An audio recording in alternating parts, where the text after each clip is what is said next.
Mount Banahaw, long an insurgent's lair. Communist fighters took shelter in its remote villages for 40 years while struggling for a change of government. Soldiers are still on patrol around here, though there haven't been any incursions lately. They're not on the lookout for rebels, but for other far-flung corners still untouched by progress. It's all part of the military's campaign to change its image, from a violent, oppressive force causing destruction to a more benevolent one of construction. Weapons aside, soldiers are building roads, classrooms, and putting water and electricity systems in place, capturing it all on film to spread the word that they're now battling the insurgency less militarily. By bringing in development, we start the process of raising and bettering the lives of our countrymen.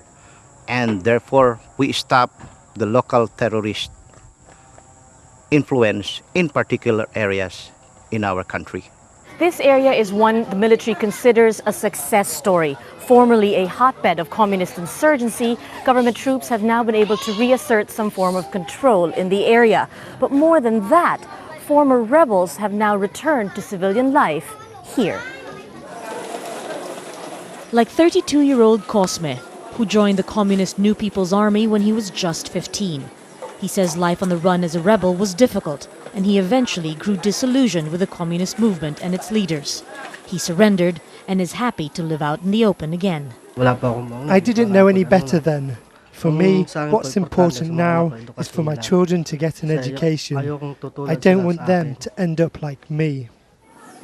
The military says there are over 500 rebels who have done the same in the last year alone. While many adults in the village remain wary of the soldiers' intention, they are fast becoming popular with the children. The military hopes this will help erase the memories of a violent past.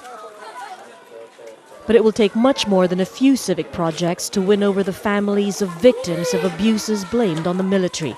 Human rights groups claim that in the larger pursuit of defeating the insurgents, hundreds have been tortured or killed, and many are still missing. The civic action has to be made under a framework, a framework of not the objective of just, selling themselves as pro-people and that they help people these ways, but not addressing the root causes. The military says it is prepared for the long haul and will go one village at a time. But for many, the question remains, is this really about solving society's problems or merely marketing the military?